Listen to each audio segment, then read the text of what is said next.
कर्ण की मृत्यु वो दिन जब खुद किस्मत ने भी अन्याय किया था।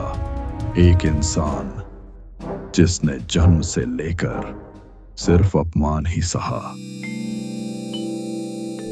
जिसे उसकी मां ने जन्म लेते ही त्याग दिया,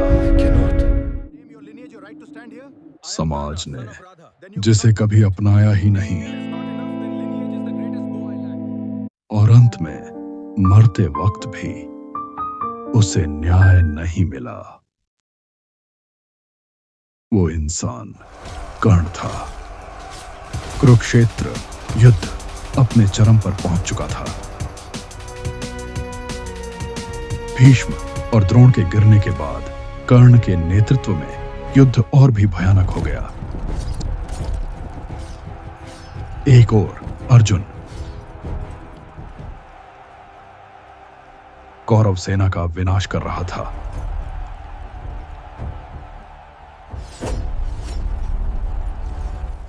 और दूसरी ओर कर्ण पांडव सेना पर भयंकर प्रहार कर रहा था।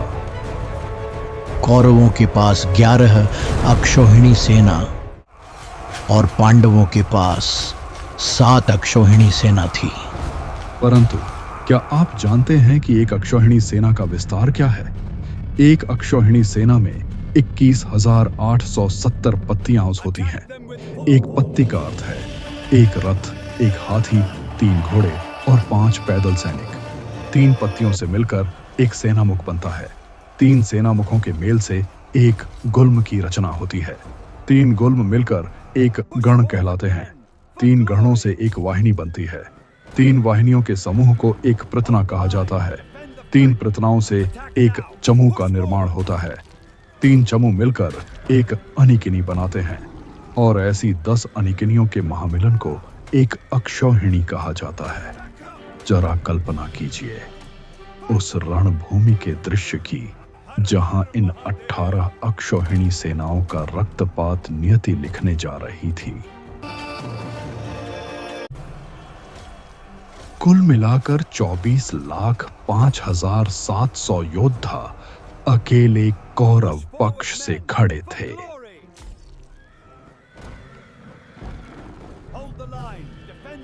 पांडवों की ओर से कुल 15,30,900 योद्धा लड़ रहे थे।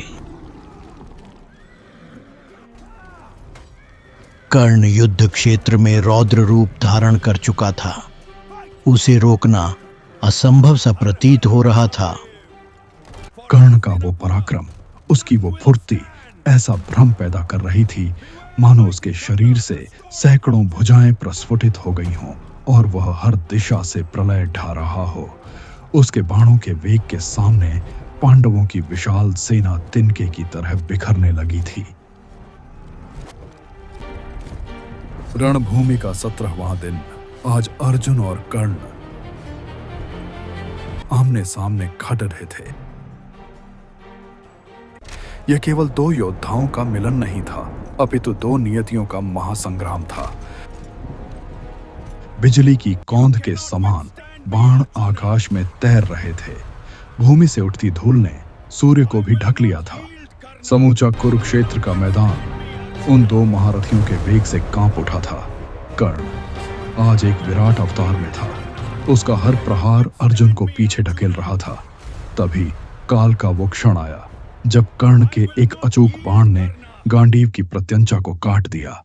एक क्षण के लिए चारों ओर सन्नाटा छा गया। पूरी सृष्टि ठिठक गई, मानो पूछ रही हो, क्या यही अंत है? किंतु नहीं, अर्जुन तनिक भी विचलित नहीं हुए। पलक झपकते ही उन्होंने उस प्रत्यंचा को पुनः चढ़ाया और उसी विद्युत वेग से अपना भीषण आक्रमण जारी रखा। अब कौन जीतेगा, किसका पतन होगा, यह अनुमान लगाना किसी के लिए भी संभव न था। किंतु उस कोलाहल के बीच भी वासुदेव कृष्ण अत्यंत शांत थे। उनकी आंखों में एक रहस्यमयी मुस्कान थी, क्योंकि ठीक उसी क्षण नियति ने अपना खेल प्रारंभ कर दिया था। अचानक कर्ण के रथ का पहिया धरती ने निगल लिया। वह मिट्टी में धंस गया। उसी पल परशुराम का वो श्राप और उस निर्दोष गाय के स्वामी ब्राह्मण का वो शाप बिजली की तरह कर्ण की आंखों के सामने कौंध गए। कर्ण को विवश देख श्री कृष्ण ने अर्जुन को आदेश दिया, पार्थ प्रहार करो, यही समय है कर्ण के वध का। यह देख कर्ण चिल्ला उठा, रुको अर्जुन, रुको अर्जुन, रुको, एक निहत्थे योद्धा पर वार करना धर्म नहीं है, यह युद्ध के नियमों के विरुद्ध है। तभी गोविंद की गंभीर वाणी गूंजी, धर्म? कर्ण, तुम धर्म की बात करते हो?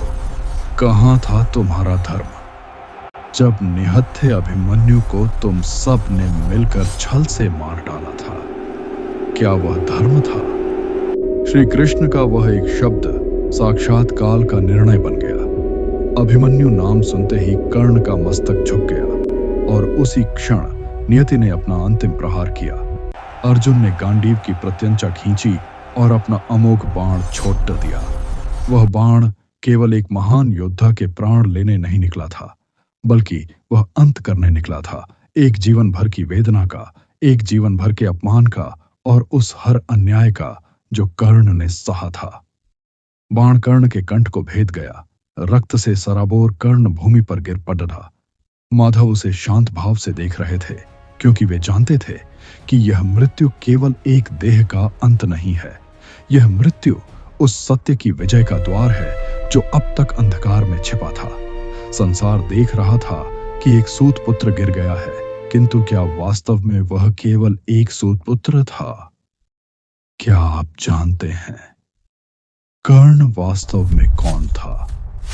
वह महान दानवीर जिसका रक्त कुरुक्षेत्र की मिट्टी में मिल रहा था। उसका सत्य अब पूरे विश्व को झकझोरने वाला था।